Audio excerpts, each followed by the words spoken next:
Friends, எல்லோருக்கும் வணக்கம். இன்னைக்கு நம்மளோட வீடியோவில் நான் என்ன படிச்சிருக்கிறேன், எனக்கு தோட்டத்து வேலைகள்லாம் வந்து மேரேஜுக்கு முன்னாடியே தெரியுமா இல்லை மேரேஜுக்கு அப்புறம் தான் தெரியுமா, நான் என்னென்ன வேலையெல்லாம் கற்றுக்கிட்டேன், எனக்கு அதெல்லாம் வந்து கற்றுக்கிறதுக்கு எவ்வளோ சிரமமாக இருந்துச்சு அப்படிங்கிறது தான் நான் வந்து உங்ககிட்ட ஷேர் பண்ண போகிறேன். நான் வந்து சிங்கிள் டிகிரி தான் ஃப்ரெண்ட்ஸ் முடிச்சிருக்கேன். நான் தோட்டத்து வேலைகள்லாம் அம்மா வீட்டில் இருந்த வரைக்கும் எனக்கு எந்த வேலைகளும் தெரியாது. சமையல் வேலை இந்த மாதிரி தெரியும், காலேஜ் போகிறோம் வரோம் அந்த மாதிரி தான் லைஃப் போயிட்டு இருந்துச்சு. அதுக்கப்புறம் மேரேஜ் பண்ண பின்னாடி தான் இங்கே தான் தோட்டமெல்லாம் அதிகமாக இருக்கிறதுனால இங்கே வந்து தான் தோட்டத்து வேலையெல்லாம் கற்றுக்கிட்டேன். தோட்டத்து வேலை பார்த்திங்கன்னா ரொம்பவே கஷ்டமானது தான். ஆனால் கொஞ்ச நாள் ஃபஸ்ட்டில் ஆரம்பத்தில் கஷ்டமாக இருந்துச்சு. அதுக்கப்புறம் நான் வந்து அந்த வேலைகள் எல்லாம் வந்து பிடிச்சி செய்ய ஆரம்பிச்சிட்டேன். நம்ம வீட்டில் பார்த்திங்கன்னா மாடு கன்று பராமரிப்பு, தோட்டத்து வேலைகள் எல்லாமே இருக்கும்.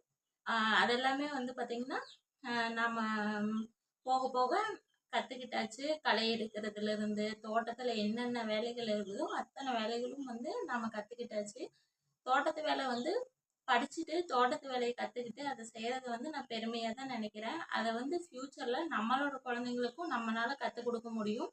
படிப்பு மட்டும் அவசியம்தான் படிப்பு. ஆனால் எல்லா வேலைகளும் தெரிஞ்சிருந்தால் எல்லாத்தையும் வந்து ஃப்யூச்சரில் எடுத்துகிட்டு போகிறதுக்கு ஈஸியாக இருக்கும். தோட்டத்து வேலையில் பார்த்திங்கன்னா நிறைய அனுபவங்கள் வந்து கிடைச்சிருக்குது. அதை வச்சு என்னால் வந்து ஃபஸ்ட்டு அத்தை, மாமா, ஹஸ்பண்ட் அவங்க எல்லாருமே சொல்லி கொடுத்தாங்க. அதுக்கப்புறம் எனக்கு நானே கற்றுக்கிட்டதுனால இப்போ நானே எல்லா வேலையும் செய்யக்கூடிய அளவுக்கு வந்து எனக்கு அனுபவம் இருக்குது. மாடு கன்று பராமரிப்பு அப்படிங்கிறது பார்த்திங்கன்னா ஒரு ஆள் வந்து எப்போதும் இருந்துக்கிட்டே இருக்கணும். நம்ம ஊருக்கு போகிறது அந்த மாதிரி வேலைகள்லாம் வந்து மாடு கன்றை வச்சுட்டு வந்து போக முடியாது. போனால் உடனே வர மாதிரி தான் இருக்கும்.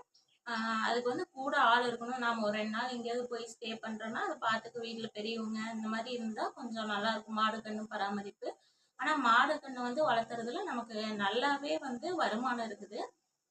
மாடு கன்று வந்து வளர்த்துனோம்னா நம்ம பால் வந்து டெய்லி ஒரு கிட்டத்தட்ட 10 லிட்டருக்கு பக்கமாக கறக்கலாம். 2 மாடு வச்சுருந்தோம்னாவே வாரத்துக்கு ஒரு 5000 ரூபாய் 6000 ரூபாய் வந்து நம்ம அதுலேயே எடுக்கலாம். கிட்டத்தட்ட மாதத்துக்கு பார்த்திங்கன்னா ஒரு 20000 ரூபாய் பக்கம் சம்பாதிக்கலாம். வந்து மாடு கன்று வளர்ப்பில் 2 மாடு வச்சுருந்தாவே போதும்.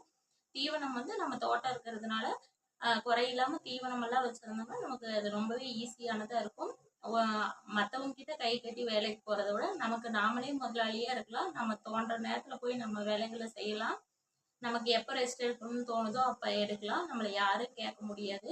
அடுத்தவங்க கிட்ட பதில் சொல்லணுங்கிற அவசியமும் நமக்கு வந்து இல்லை.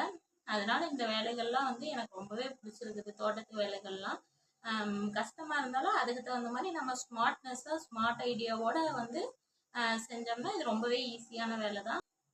நம்ம வெளியில் வேலைக்கு போனோம்னா இந்த 20000 ரூபா சம்பளத்துக்கு டைமுக்கு ஓடணும், டைமுக்கு ஓடி வரணும். அதுக்கப்புறம் கேட்குற கேள்விங்களுக்கு பதில் சொல்லணும். நம்ம 2 மாடு கன்று வச்சு வளர்த்துனோம்னா நம்ம அதில் வாங்குற சம்பளத்தை இதுலேயே வீட்டையும் பார்த்த மாதிரி இருக்கும், குழந்தைங்களையும் பார்த்துக்கிட்ட மாதிரி இருக்கும். வருமானத்துக்கு வருமானமும் ஆச்சு, வீட்டுக்கு ஒரு சப்போர்ட்டிவாகவும் இந்த மாதிரி ஆச்சு.